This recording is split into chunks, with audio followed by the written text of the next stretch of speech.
Hello there, this is the World News at 12 on Voice of the People 90.3 FM. My name is Chioma Innocent and here are the top stories. North Korea ballistic missile lands close to South Korea and Japan. Governor Fubara appeals court ruling, laments River State will suffer. President Tinubu appoints acting chief of army staff as Lieutenant General Lagbaja remains indisposed. Abducted Kaduna female doctor freed after 10 months and many feared dead as building collapses in Ibadan. Details now.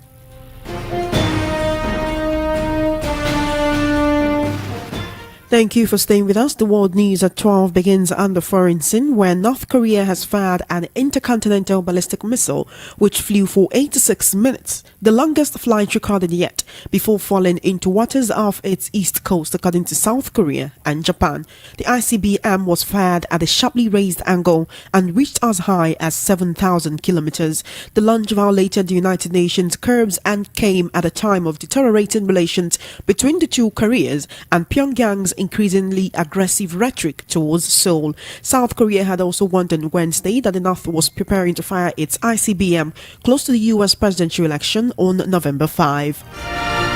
Meanwhile, back home in Nigeria, the River State government has filed an appeal against the recent Federal High Court ruling in Abuja that barred the Central Bank of Nigeria (CBN) from distributing federal allocations to the state. Governor Sim Fubara expressed his indifference towards the Federal High Court's decision stopping the release of state allocations. The governor explained that his approach to the crisis, in adherence to the intervention of President Bola Tinubu, empowered his opponent. While Governor Fubara expressed no regrets for seeking peace, he acknowledged that his approach may have inadvertently empowered his opponent. Speaking further, the governor revealed that he discovered he was being ambushed by the peace agreement he signed alongside the faction of the State House of Assembly that planned to oust him from office. On Wednesday, the government house in Port Harcourt saw heightened activity with various groups, government officials, PDP supporters and other stakeholders gathering, resulting in significant traffic in the vicinity. A widely circulated video captured a closed-door meeting at the government house involving Finance Minister Wale Edun and other officials with Governor Fubara.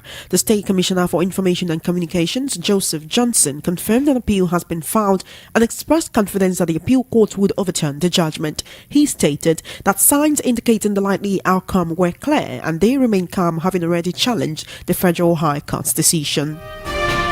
In a recent development, President Bola Tinubu has appointed Major General Olufemi Olatubosun Oluyede as the acting chief of army staff. Major General Oluyede will serve in this capacity until the return of Lieutenant General Taoreed Lagbaja, who is currently unwell and undergoing treatment overseas. President Bola Tinubu's spokesperson Bayo Ononuga confirmed this development in a statement issued last night. You will recall that the erstwhile chief of army staff has been indisposed for a few weeks and reportedly receiving treatment abroad. The army, however, claimed that he was on leave and that his absence did not leave any vacuum in the supervision of the army. Until his appointment, Major General Oluyede served as the 56th commander of the elite infantry corps of the Nigerian Army based in Jaji, Kaduna.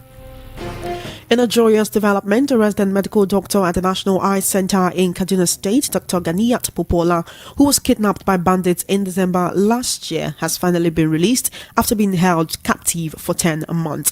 Dr. Popola, a registrar in the Department of Ophthalmology at the National Eye Center, was abducted alongside her husband, Nuruddin Popola, who's a military officer, and her nephew, Folaromi Abdul Mungi, who lives with them. The kidnappers had earlier demanded a 40 million naira ransom, which was paid, after which they released her husband on March 8, 2024 and still refused to release Dr. Popola and her nephew. Dr. Popola and her nephew were however freed on Wednesday evening, bringing an end to their terrifying ordeal in the hands of their abductors. The president of the Nigerian Association of Resident Doctors, NARD, Dr. Tokmel Oshundara, expressed immense joy and relief over her release, thanking everyone who contributed to their safe return.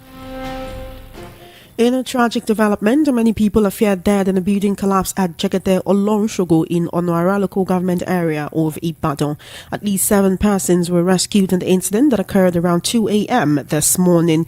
Confirming the development, the general manager of the Oyo State Fire Services, Reverend Akiyemi Akinyika, said they received a distress call from the neighborhood around 2 a.m. He noted that 10 persons have been recovered from the debris of the collapsed buildings, while 7 persons were rescued. He also explained that rescue operations are still ongoing. Well, now joining me to discuss issues on the world news at 12 this afternoon, I have a chartered accountant and political affairs analyst, Mr. Alistair Wilcox. It's a pleasure to have you here, Mr. Alistair. Good afternoon. Thank you for having me. It's my pleasure.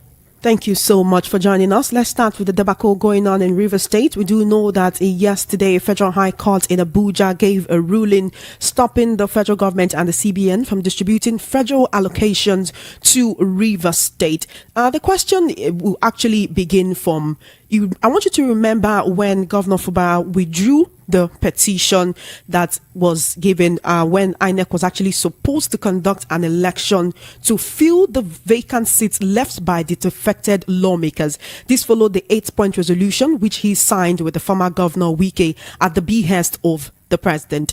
Now, after withdrawing that petition, the 27 lawmakers did not withdraw theirs. The petition for fresh elections to be conducted were thrown out. How does the governor go from here? One could say it's not his fault that they defected and he had a time frame to present the budget. If the court is hinging this judgment on the fact that he presented the budget to just 4 lawmakers, that they were not complete. Well, first and foremost, without being a lawyer, I will not know the legality of any law that will... remember, the state is part of the federation. Rivers State is part of those that the Constitution guarantees that every month their allocation should be credited to their account. We are talking about Rivers State now, which is part of a country, and we're not talking about Governor Fubara, we're talking about Rivers State. So for any judge, either drunk or compromised, to sit down in the hallowed chamber, in the hallowed bench, paid for by the taxpayers' money, and make an order asking that the allocation of a state should be withheld. Allocation of a state. Now, the state is not Fubara. The state is the state. And the money is not Fubara's money. The money is the state's money. As such, when you withdraw that money, you're not withdrawing money from Fubara, you're withdrawing money from the state. That means workers cannot be paid, pensioners cannot be paid, hospitals cannot be run, the people that are sick that need drugs that of the hospital cannot get, and all these things will not be affected. And a judge is making such an order. For me, I think is the height of criminality, the height of indiscipline, the height of corruption of the judiciary for whatever what. Remember when the Supreme Court decreed, stated in the judgment in 2004 with Lagos State and the federal government, that the government does not put the hand right to withhold the resource, the allocation of any state or any part of the federation. And the judge is making such an order. Not mind the consequences, with not even from a week of someone, from an ex-party motion. Does that not ring the bell that there is now an unleashment of terror against the people of Rivers State? Now, back to your question. There was no withdrawal of any motion to the fact that INEC should not conduct an election. There was a so-called peaceful resolution of the fact that those who defected should be accommodated. But of course, that is not the legality of the law. The people of Rivers State came back and told us, no, we are not in support of that. And as such, it is what the people of Rivers State tell Fubara to do that you should do, and not what the president asked him to sign. There is a difference between a political resolution and the law. And in the eyes of the law, the people of Rivers State says these men have defected, and the constitution says, and the law says, they have lost their seats.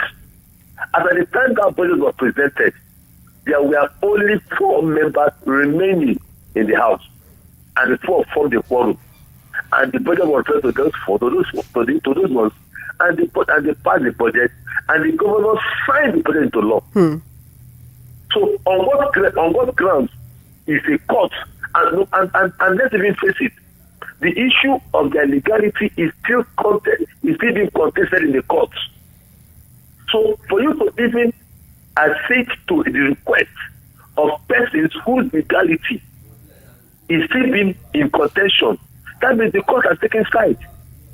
That means the court is working from an answer to a question. And for me, it portends greater danger in this country. And like I said, the money is not Fubara. The so-called money is not Fubara. It is the Rivers State money. In all of this, is the people who will continue to suffer. right? In all of this, with all the judgments that the courts have been given recently, and then this latest judgment, it is the people who continue to suffer. You have mentioned how teachers cannot be paid, workers cannot be paid what they are owed because of the withdrawal or the stopping of this allocation.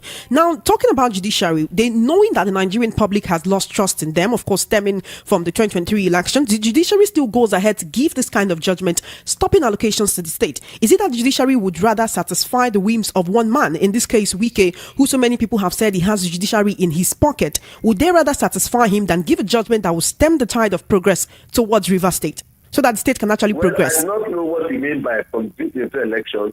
I'm not aware. I don't know what you mean by that. But in what is happening recently in River State pertains to the fact that one man has chosen, or an institution, the judiciary, has made themselves available at the whims and caprices of one man, being ex-Governor Wike, the current FCT minister. You will recall that every judgment, every court order they've gotten is from the Federal High Court Abuja. Not from the Federal High Court in Port Harcourt. That is not approach that they have a Federal High Court in Abuja. The same Abuja where Wike is building houses for judges. Well, that shows the corruption the judiciary has. You see, and I am so pained that the president is, who is a beneficiary of what the court has done for him, is now superintending over a country where one man is having a leeway because it is suspicious and porous that it is the same particular 3-4 judges that every matter of River State is being sent to. And they go there with an ex parte application and get an ex parte order. So it's very suspicious. Because as far as I'm concerned, for a judge to look at an issue, he must consider every mitigating circumstances. He must consider every fact of the matter. We're talking about the constitutional matter here, whereby the constitution guarantees that the funds accruable to River State and other states should be paid to them after the exposition of every fact without any encumbrance. And the court sits down to make an order that funds should not be paid. So the court is not taking up the role of the constitution and not to stop the constitution. That's what the court is doing. And like I said, the issues, the funds does not belong to Governor Fubara. The civil servants will be paid. The health, those who are sick that depends on the state government funding will be paid and will have their treatment. Drugs will be bought. Children will go to school. So we are talking about a court trying to shut down the state in Nigeria. And you think the people will fold their arms? Moreover, when the resources that come from that area, you think the people will fold their arms? Even if Wike is rascal, his band of friends, they are rascal, they don't know what they are doing. Even the courts that should know what he's doing, there should not be wider implications of what he's doing, should not sit down in the bench paid for by taxpayers' money and say that a state should be shut down in a country like this. And you think the people of that state will just lie low? Mr. Wilcox, and not fight back? Mr. Wilcox, just last week, a group of youths within the Niger Delta actually came out to threaten and warn that they would bomb oil infrastructure in the state if something like this happens, if a judgment such as this is given, if anything happens to the state allocation. Would you expect that this threat to be carried out if the president does not intervene a second time? Well, if the president has chosen to be aloof, I support this president, and I know it's a president that believes in the rule of law, a president that believes in the peaceful and the peace and good governance of the country. And it is allowing, sometimes you can be Mr. Wilcox, sorry to interject there. You said the president believes in the rule of law, but I want to take your mind back to the 8-point resolution which some Wike, FCT minister, and Governor Fubara signed. In that resolution, Fubara had to withdraw court. There had to be a withdrawal of court cases both by him and the 27 defected lawmakers. Impeachment proceedings against him needed to be dropped. He had to represent a budget. Now, what the constitution actually said is if you defect, you will lose your seat. The government wrote a petition for INEC to come and fill those seats, right? If you're saying the president follows the rule of law, was the rule of law followed in that case? Because right now, Governor Fubara is saying he was ambushed. And that the president's intervention empowered his opponents. There's always negotiated solution to everything. There's always a negotiated solution to everything. Even when you go to court and the court has given judgment, you can still go and negotiate with the parties. It's allowed. It's part of rule of law. Okay? So the president may have wished well, although the content of that agreement is skewed in favor of Wike. So for whatever reasons that was, is also an effort to bring about negotiated settlement.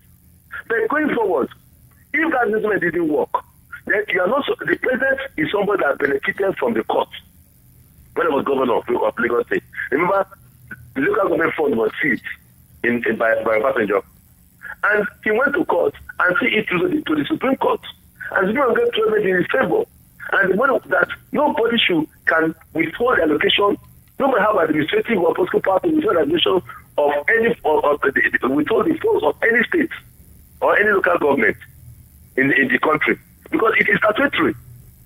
So if the president allows, because right now Wike is his employee here, President Wike, and the one problem that Wike is causing in River State is because Wike has unfettered access to resources of Abuja as city minister. He has unfettered access to resources. And you know in this country how resources are mismanaged and used. So he's still relevant.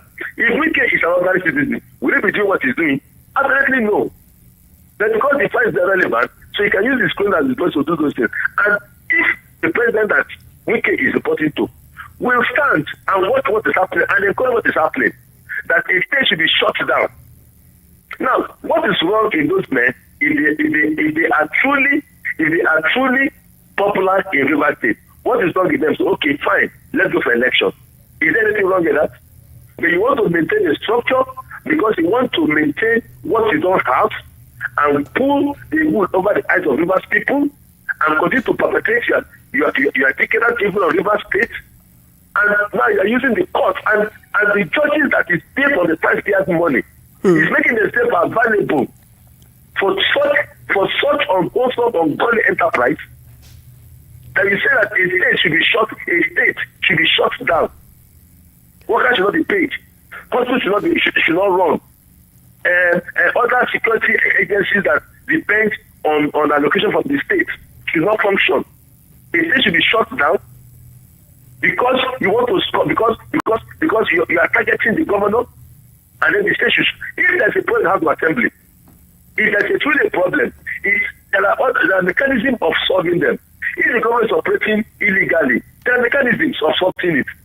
You can take the government to court to stop him from those illegalities. Not that they should withhold the fund meant for the people of Zimbabwe. Mr. Wilcox, you've mentioned that most of the judgments against the state and against Governor Fubara are stemming from federal high courts in Abuja.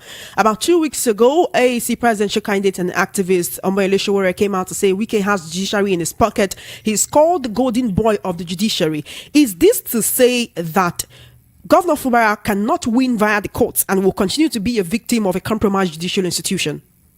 Well, so long as every case comes from that federal high court Abuja, so long as every judgment or every case that the Committee of Friends and Wike is filed in that federal high court Abuja, and is assigned to those special judges, remember, we don't have any respite. 3 of these special judges are actually undergoing a probe by the CJN at the moment. The cases are filed in Abuja. Meanwhile, there is a federal high court in Port Harcourt with 4 sitting judges. There is a federal high court in Bayelsa, if you want proximity. Bayelsa is the next state. There is a federal high court in Abia. There is a federal high court in Akwa Ibom, which are all proximity to River State. If you fly River State, you don't want to go there.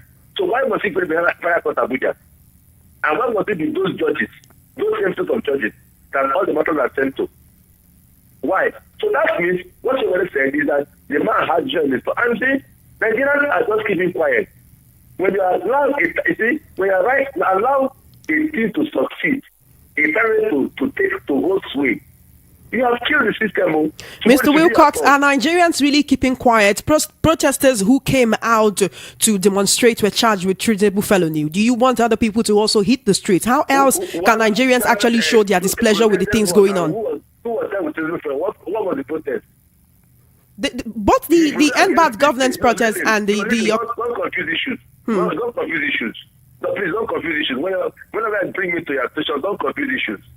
If you protest and call for the government to be overthrown, that's criminal felony, and that's what most protesters are calling for. I'm talking about constructive engagement in these issues. I'm not saying they should come and protest and call for the government to be overthrown. So let's not confuse issues. If you can't protest and call for the government to be overthrown, a lot of people are protesting, calling for the military, calling for government to be overthrown. That is criminal felony, and nobody's calling for that. But if you can't, if Nigerians, because the Nigerian Battalion is there, the League of Journalists are all there, the churches are there, opinion movements are there. If people are not putting pressure, are not picking that and putting pressure, now they say it doesn't concern me, the give care and it's God's son. But we're talking about the democracy, we're talking about people. So if people, I'm not saying people should go to the street and protest. Then when the problem starts, because every state is a volatile place, remember, insecurity, the aim of militants is for River State. And those things are still active. If you're not saying you will deprive a judge sitting in his chamber, sitting in his exalted bench, and give order that the state should be shut down, if people should be deprived of their living, and you expect people to fold their hands and keep quiet, it's not possible. Mr. Wilcox, there's been so many conflicting judgments within the state. The CJN has ordered the probe of 3 different judges who sat on the River State cases. Would you say this lends credence to what some political analysts like yourself have been saying, that judiciary is exacerbating the problem in River State? Of course they are. Certainly they are. Because right now, what is at stake is, are these 12, 27, and 25 members, are they legitimately members of River State Assembly? That is the issue that is the first issue for determination. That's the first issue for determination. Are they members of the River State Assembly? So if that question is not answered to the last, then everything they are saying the jury is helping to do is like putting petrol on fire. Because if their position is not properly determined, that they are really members of the State Assembly, that their defection was null and void, and that all the constitution has been amended, that when you defect, you can keep your seat. If that is the position, then everyone will know. It will be clearly stated that you can defect and still remain a member. That will be settled. You defected on your own, and the constitution says when you defect, you lose your seat. All right, Mr. Wilcox. Mr. Wilcox, I want to talk about... All this other one they are doing is trying to look for self-help and using the judiciary who has been fought over, who is now in the pocket of one man to find new life that they don't have. All right, then. Mr. Wilcox, I want to talk about the president's appointment of a new chief of army, an acting chief of army staff, following the illness that the erstwhile chief of army staff has been, undergoing treatment abroad for a while now. Just a few weeks ago, the army came out to say that no such position of acting chief of army staff exists within the armed forces.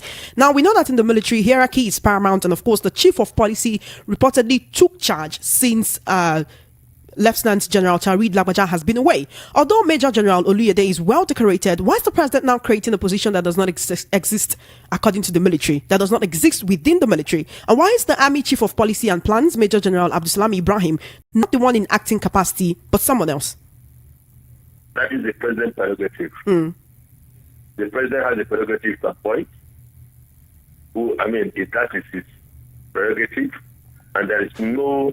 I don't know about military personnel command, as I have not worked in the military before, but I think appointment to such position is that of the president. And if there is a temporary vacancy, there's no vacancy. Lagbaja remains the chief of army staff until otherwise proven. There is somebody, maybe the acting capacity means somebody that will oversee, since he cannot carry out a day-to-day administration of the army. So the current man appointed is not the chief of army staff. He's just standing in the role for and there's always doctor of necessity. And the president has the prerogative to appoint and to fire, because he's the commander in chief. If you have to appoint a new military chief, that is when you take it to the National Assembly for confirmation. But this time, it is just like a somebody that is there just to hold brief till the owner of the office come back, and that's the president's prerogative. You talk about it being the president's prerogative, and of course there is no doubt about that. But again, I go back to the issue of hierarchy. The chief of policy has been the one holding the fort, right? Wouldn't you say he knows better to actually hold this administrative position until the chief of army staff returns? I don't know the role. I don't know the job of the chief of what they call protocol. What they call him. I don't know the role he plays. I don't know the hierarchy of the military. I don't know I know that you have the chief of army staff, you have the divisional, the GOCs, you have the administrative workers, that's the chief of personnel, chief of this, chief of finance, and all that. I don't know the hierarchy. But like I said, the president can choose to retire everybody and take a corner as chief of army staff. That is his prerogative. So what I'm saying is, and again, maybe also don't forget something. There is seniority in the military. There is seniority, and those Lagbaja is I think it's 37, is it 37 or 38? So everybody, before you can head anybody, must be within that course. Is that course? That's the seniority. So maybe the one you're talking about may not be in course, may be a lower major general. And that's actually the confusing thing, Mr. Wilcox. The one I'm talking about is actually a higher general than this person who has been appointed as the chief of army staff. Lagbaja today is the higher general. I'm talking of course. Sorry, if you can Google what course Lagbaja is. They are regular 37, regular 38. Is that 37, 38? I don't know. I think the most senior, who is not in court 38, who is the chief of defense staff. I think that's the most senior right now, is the chief of defense staff. So what I'm saying is, the current man appointed and Lagbaja, they are the same course. Like I said, I don't know if it's 37 or 38. They are in the same course. So the man you're talking about, I don't know his course. And I don't know why the president will, maybe they are all in the same course, they may be from the same course. But at every point in time, the chief of army staff is always the most senior in that particular course. So whoever would be prepared for him might also have made that condition. So I don't know but I know that from what I read this morning, I know that the man appointed to act and Lagbaja, they are from the same course. Well, thank you, Mr. Wilcox. Our time is fast spent, and of course, we need to go. But I must thank you for joining us on the World News at 12. It's been an absolute pleasure speaking with you. Thank you so much. It's my pleasure for having me. Thank you very much. Thank you. You have been listening to Mr. Alistair Wilcox analysis on the World News at 12 this afternoon. To wrap up the news, here again are the top stories. You heard the North Korea ballistic missile lands close to South Korea and Japan. Governor Fubara appeals court ruling laments River State will suffer. President Tinubu appoints acting chief of army staff as Lieutenant General Lagbaja remains indisposed. Abducted Kaduna female doctor freed after 10 months, and many fear dead as building collapses in Ibadan. And that is a wrap on the World News at 12. My name is Chioma Innocent. Please follow our social media handles at VOP903FM. For coverage of your live events and brand news mentions in our news bulletins, do send a mail to news@voiceofthepeople.ng. Good afternoon and thank you for listening. Stay tuned. Coming up shortly is Area Matter with Alleges Action.